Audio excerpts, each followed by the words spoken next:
Pinayagan na ma-hospital arrest sa PNP General Hospital si dating DPWH Secretary Manuel Bonoan. Sa Lunes naman matatanggap ang magiging medical diagnosis ni Bonoan na isusumiti rin sa Sandigan Bayan. Yan ang ulat ni Rod Lagusan.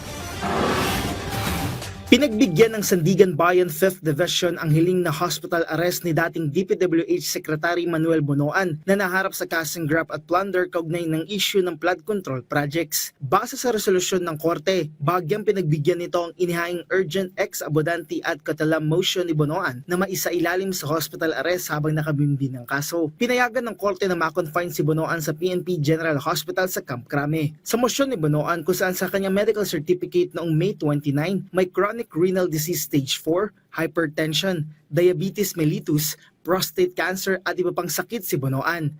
Base naman sa medical certificate niya noong June 1, kasama rin sa sakit ni Bonoan ay ang hypertensive atherosclerotic cardiovascular disease, severe coronary disease at iba pa.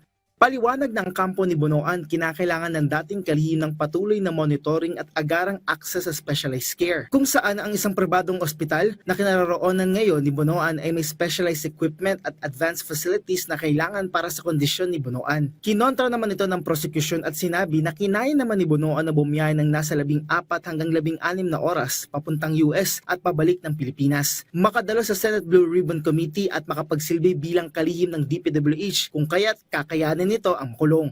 Ayon pa sa prosekusyon, haka-haka lang sinabi ng kampo ni Bonoan na ang malalapit na government medical facilities ay kulang ng specialized equipment. Ayon sa Sandigan Bayan 5th Division, may 5 araw ang attending physician o doktor sa PNP General Hospital na makapagsumite sa korte ng Independent Medical Evaluation Report para iberipika ang clinical findings na isinumite ng kampo ni Bonoan kaugnay ng kalagayan nito. Habang hinihintay ang naturang independent examination, mananatiling naka-hospital arrest si Bonoan sa ilalim ng kustodiya ng PNP CIDG. Sakaling kakailanganin ng patuloy na confinement ni Bonoan, kinakailangan na magsumite ng bi-weekly o 2 beses sa isang linggong medical progress report sa korte at maging sa prosekusyon. Kapag ma-discharge si Bonoan, base na rin sa rekomendasyon ng doktor, ililipat siya ng PNP CIDG sa New Quezon City Jail sa Payatas, Quezon City. Sa oras naman na kailanganin na ma-confine si Bonoan sa ibang ospital, kinakailangan itong ipaalam sa korte sa loob ng 48 oras kung saan sagot ng akusado ang medical expenses. Ayon naman kay DILG Secretary John B. Cremulya, susunod sila sa kautusan ng Sandigan Bayan na ilagay sa temporary hospital arrest si Bonoan. Ayon kay Cremulya, pansamantalang hakbang lamang ito ng Sandigan Bayan. Anya, sa Lunes nila matatanggap ang medical diagnosis ni Bonoan na kanilang isusumite sa Sandigan Bayan. Sumailalim anya si Bonoan sa 2 medical procedure ngayong linggo matapos magkaroon ng heart attack. Kaugnay nito, handa ang PNP General Hospital sakaling ibalik na sa kanila ang pangangalaga kay Bonoan. Ayon kay PNP General Hospital Chief Police Colonel Cleto Manongas, inaantay na lang nila ang resulta ng 2D echo at angiogram ni Bonoan. At para mas matutukan ang kalagayan ng akusado, makikipagtulungan anya ang PNP General Hospital sa mga doktor na may hawak kay Bonoan mula sa pribadong paggamutan. Yung heart po, sa heart pa rin po naman ang problema ang niro-rule out natin. Kasi mayroong mga laboratory examination na mataas. So we have to do further studies kung ano ba talaga yung pinanggalingan ng pagtaas ng mga laboratory examination.